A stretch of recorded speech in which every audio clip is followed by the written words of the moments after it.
Shower out, katopak! Muli natin balikan ang Paskong Gapan. Ganyan ang kaganapan. Kaya sa mga hindi pa nakakapunta dito, abay pasyalan nyo na, huwag nyo nang palampasin kaibigan. Napakaganda dito sa Gapan. O, yan pala. O. Pagmasdang mabuti kung gaano kaganda.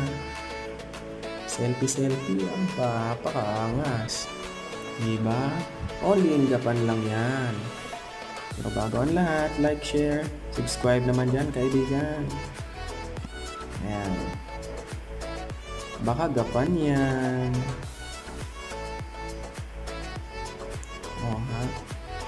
Ganyan ang kaganapan sa Gapan tuwing Kapaskuhan. Thank you for watching us guys. Salamat!